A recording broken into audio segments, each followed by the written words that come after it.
Morning guys and girls, hope you're doing well. Got another car in front of me as always, and this one's yet again another reason I guess why did YouTube.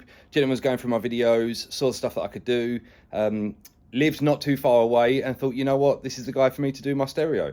So he's brought me down a lovely little ABARTH 595, and he supplied a lot of the stuff. We're supplying things like the front door speakers, rear door speakers, an alarm system, some other little bits and pieces. He's provided me some subwoofers, some amplifiers. We think we've got power cap.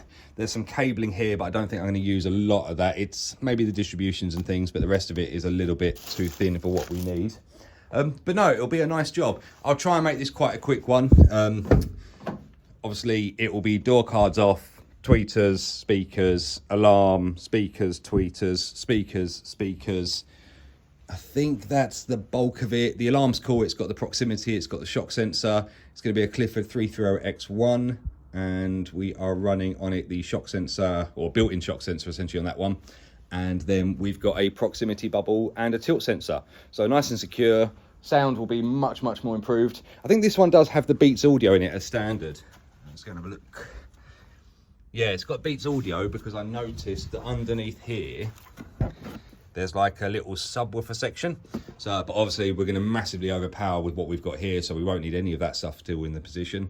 So all good. Like the color combo as well. Yellow. It's got this sort of grey. It's almost like a slightly rough finish sort of dashboard on it. So it's looking really nice. So right, like I say, I'm going to make this a quick one. So I'm going to strip everything down, and then you'll see me doing some more work on the car in a second. So catch you in a minute. Right, so we got a little bit taken apart. So I've taken off the rear door panels to expose where the Beats audio amplifier lives, which is down there. So I'm just going to sort out the cable management. Obviously, we're not using that amplifier, so I'm going to get the signals pre-amplifier, which in theory means I don't have to take anything out up there as long as I can get all I need down here. That will go into an SIL4, which is a little sort of high quality line out converter that will then convert the signal across. We're not doing DSP or anything on this one. That will then drop us into RCAs, which we can run to the back for the amplifiers. I guess the nuisance is he wants a gain controller for the sub, which makes sense because we've got a lot of bass back here. So some of the RCAs will have to run up to the front, mount that up there, and then run them back here to the subwoofer. But that's not the be all and end all of things. So yeah, so I'm just going to do the signal management, work out which ones are which, and then crack on with that. Right, I just thought I'd show you what speakers are going in there because, well, that one's in and obviously you can't see nothing on it. So we've got the Focal PS series, but the slat variants of them.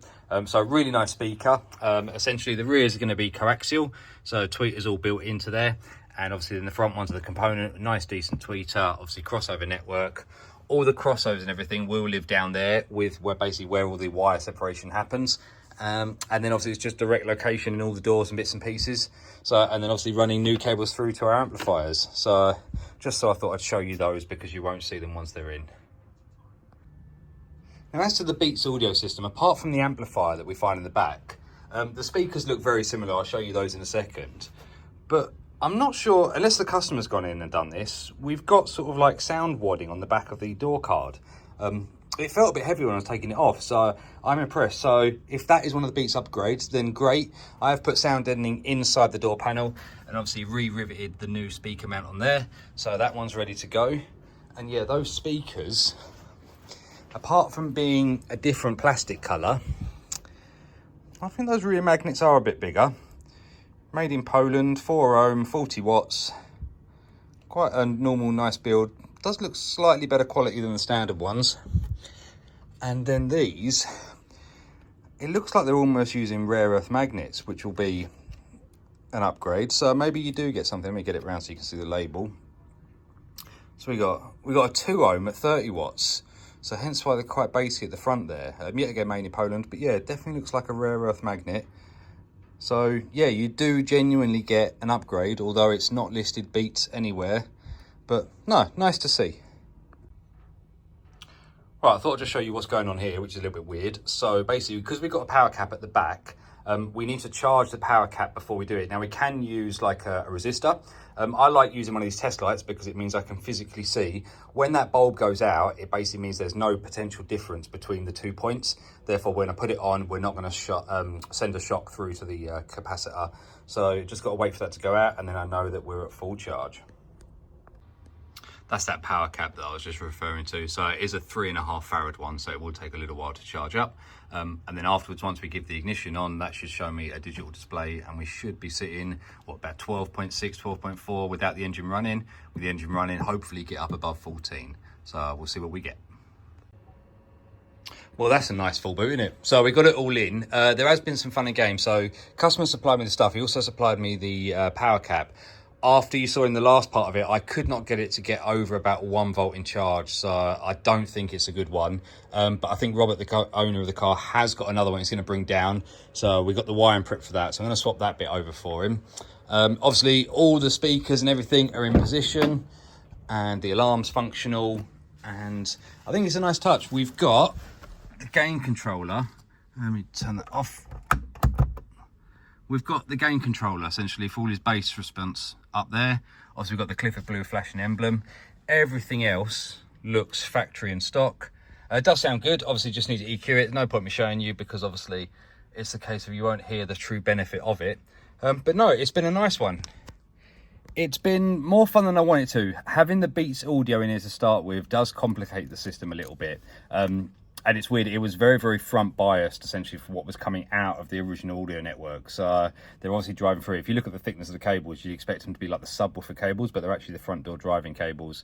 I think the rear supply is more to do with the balance control for when it does front and rear fading, because there was definitely a lack of signal a little bit. But managed to sort of get around it, change some settings on the SLI system, reactivated the amplifier, and then sent the signal through on like a higher pass level, so that's balanced it through. So no, it's all gone nice. I'm trying to think what else there is to show you. The rest of it essentially is just a nice install. He hasn't got any boot space less, as you just saw. Alarm system's good, so if I get it all locked down. So it all runs on the factory key fob. So you get your little blue flashing light, which I don't know if you can see it's flashing there.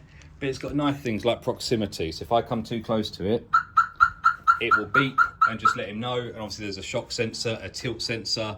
There's all the other sensors you want on there. It is a Thatcham alarm, which is always good. So it does mean we've got the immobilisation cut as well, battery backup siren, all the good stuff for that.